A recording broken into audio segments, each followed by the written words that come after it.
Now, of course I've come away from all that, away from that dirty little school, to being an internationally acclaimed author. A pale, slim, handsome, young, curly-haired... What are you laughing at?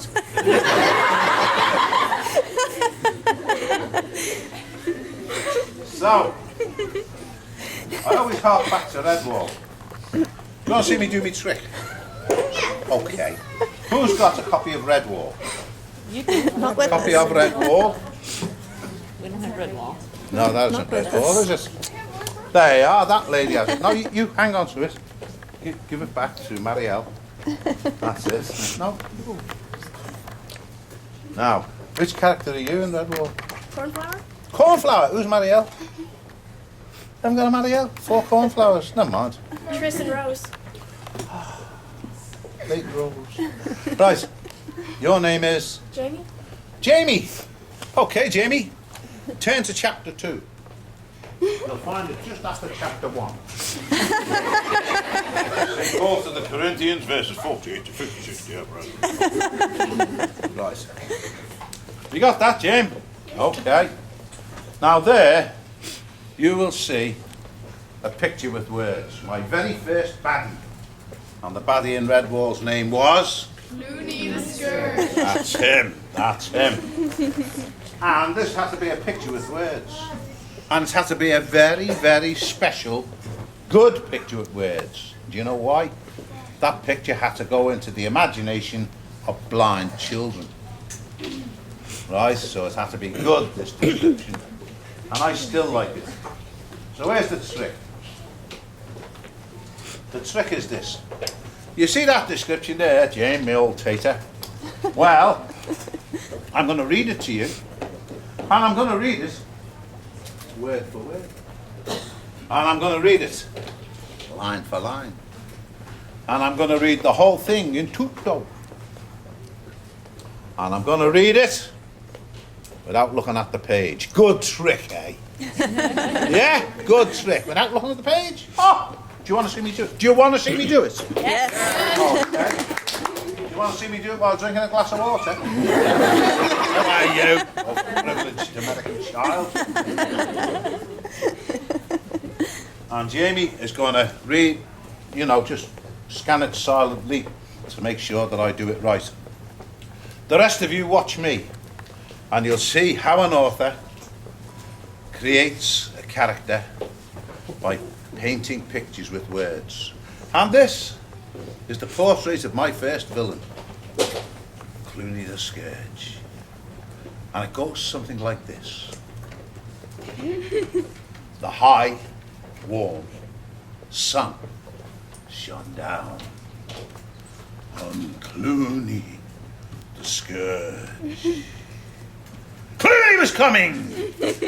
He was big and tough, an evil rat with ragged fur and curved, jagged teeth.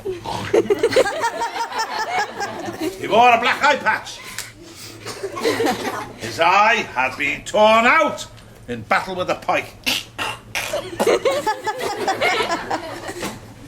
Clooney had lost an eye. Ow!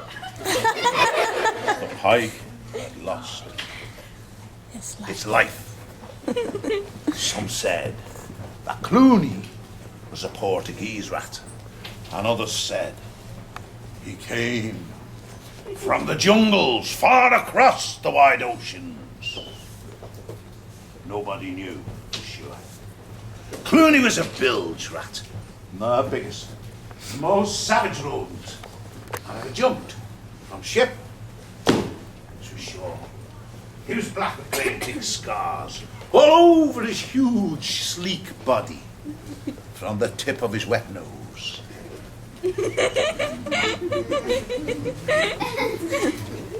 Up past his green and yellow slitted eye, across both his mean tattered ears, and down the length of his heavy, vermin-ridden back, to the enormous, whip-like tail,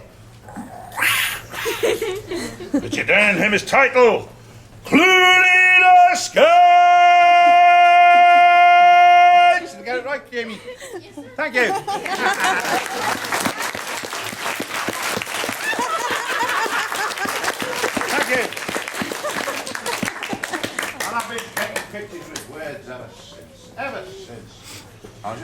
friends here. I've written another book. I have written another book. About Redwall. Do you want to know what it's called? Well, I'm not telling you. Be out next year. It's called The Sable Queen. Yeah. And it's a good one. It's got all the ingredients, the fights, the battles, the ballads, the riddles, the chases, and the feasts. Cliffhangers. And the feasts are the thing, aren't they? Oh, yeah. I do write a good feast. We can That's tell. one thing I'll say about me. And you know why that is? Because you know when I was a little kid, I was starving. I was starving. I was like that. Because it was World War II. And we were on ration. And we were being bombed. We were being bombed to bits, Liverpool. And we had no food. I never saw a fresh egg, candies, fresh fruit, nothing like that. We had no food. And my Aunt Josie used to have an old-fashioned cookbook. And I used to open it and read it. And it had these full-colour page illustrations of strawberry shortcake with whipped cream and chocolate flavour. And I'd be going, oh. And if ever I read a book, and it said in this book, The king gave the 4 friends a wonderful feast, after which they jumped on their white horses and rode away waving to the princess. And I say, just hang on a minute, Charlie.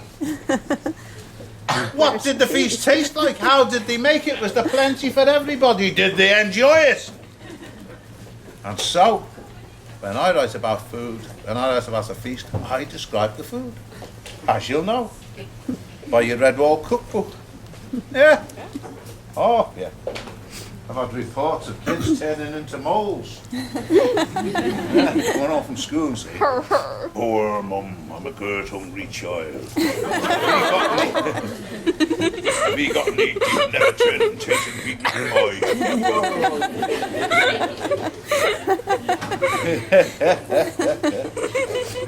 Yeah. Do you know how I discovered the moles? In the early 60s, I was a long-distance truck driver.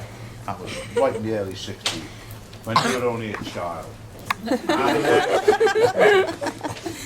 I used to drive all over Great Britain, big trucks like that, delivering household furniture.